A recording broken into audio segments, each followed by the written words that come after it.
Thanks, and it's great to be part of this conversation, and thanks for inviting me. Listening to this conversation and hearing the stories from Nepal and Bangladesh, there's a lot of familiarity there, both in terms of how the strengths and weaknesses of in local governments of PFM, the fact that they're under-resourced, the need for basic building blocks in terms of PFM, etc. But I was going to start with with a story. I mean, earlier this year I was asked to review a project proposal for a World Bank project proposal for a project in Pakistan, in one of the provinces, KP. And I happened to have done a study like 15 to 20 years before on service delivery in NWFP, as it was then called. And I actually find that experience, it was a formative experience for mine, but also quite shocking. I remember going to health facilities and having a proud chowkidar or security guard telling us how he did the injections of the population, and going to a school and finding lots of children there and no teachers because they weren't at work. And then I was reading this project proposal and seeing a lot of those familiar problems in service delivery.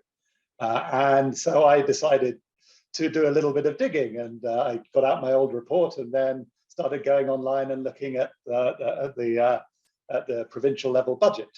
And I could see it looked a lot flashier. There were performance targets and it looked better presented. But then I started digging and looking for the allocations, and I found it very difficult to find what was being spent on primary education, basic healthcare, and then the investments were very fragmented. It was very difficult to understand.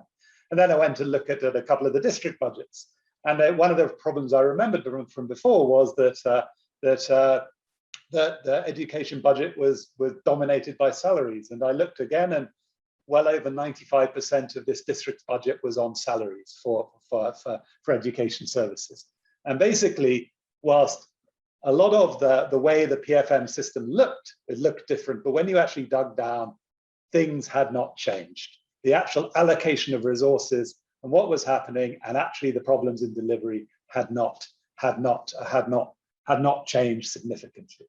And I think this is a common story, and we spend a lot of time and effort investing in PFM, trying to strengthen systems and processes, but that doesn't actually always have an impact on actual service delivery. A lot of time and effort is put into a new devolution process or decentralization process, but actually along the way it doesn't translate into improved delivery.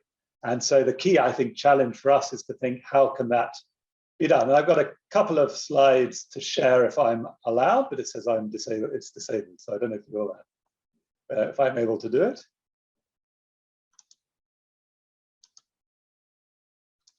For some reason I'm not being, oh, I am now. Excellent. Thanks.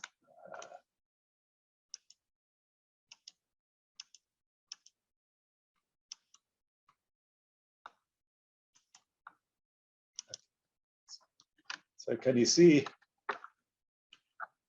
Okay, so here in front of the screen is the simple intervention logic of decentralization in PFM.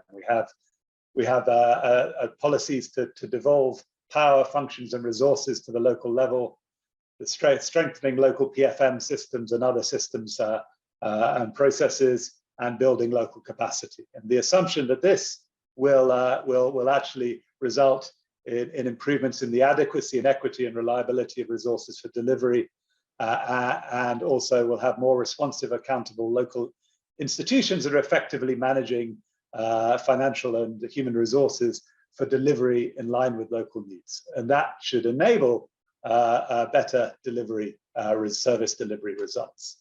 And in many ways, a lot of us invest in the left-hand side and assume that things are going to improve on the right-hand side. And they don't.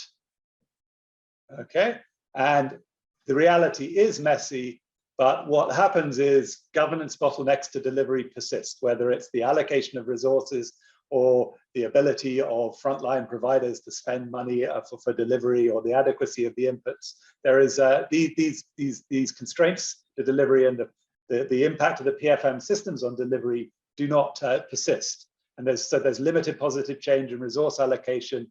The inequities that Paul talked about persist. The unreliability of funding in Bangladesh remains. The low level of funding remains, and the allocation and use of it and the institutional behavior in terms of the management of resources of delivery doesn't improve. And so we're faced with these intransigent problems. And I think part of the challenge, for us as a sort of community working in this space is how do we actually deliberately get a line of sight to delivery and to try and move the needle in terms of how these improvements in PFM and fiscal decentralization, how can we get the systems to work? And if I go now is typically, when we're working on PFM, for instance, we work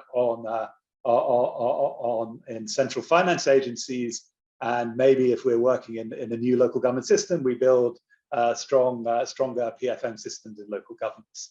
And again, that is important in itself, but that is not sufficient in terms of if we're going to make PFM work for delivery. And Paul hinted it to earlier is we've got to think about the other institutions involved. And if one's thinking about education, we need to be thinking about the institutions involved in the education system at the national level and at the local level, and how these systems sort of coexist and how they are related to each other. And sometimes there's a clearer sort of devolution of functions, but more often than not, these are contested, they're messy, and how can one actually get the system working together better with a line of sight to actually delivery? So this issue of, and I think Jamie mentioned it, you may have talked about it before, the concept of multi-level governance and how we get the different layers of the system to work better, more coherently together. It will never not be messy, it will never not be contested, but it's how do we get a deliberate line of sight and get things working better for delivery. And finally, in the bank, we're trying to think through this and trying to develop an approach with sort of three elements to it, to think of how we can get our engagements working better to address some of these constraints to delivery in multi-level governance context with PFM and other aspects of governance as well.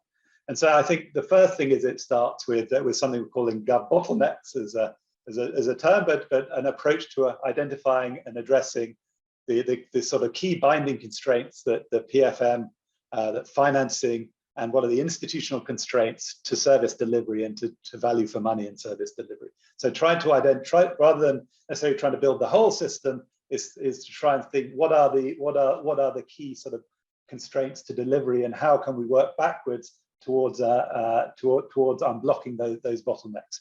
And often when you look at a sort of service delivery challenge, more often than not, you'll come back and find there are issues to do with financing, public financial management, and human resource management. So there will all be contributing factors towards these constraints, but we need to think of them collectively if these problems are going to be solved. And then in terms of what we're calling Gov for Results, is how can we design better operations and development partner interventions which support governments in reform that address these bottlenecks and deliberately strengthen performance and enable better service delivery.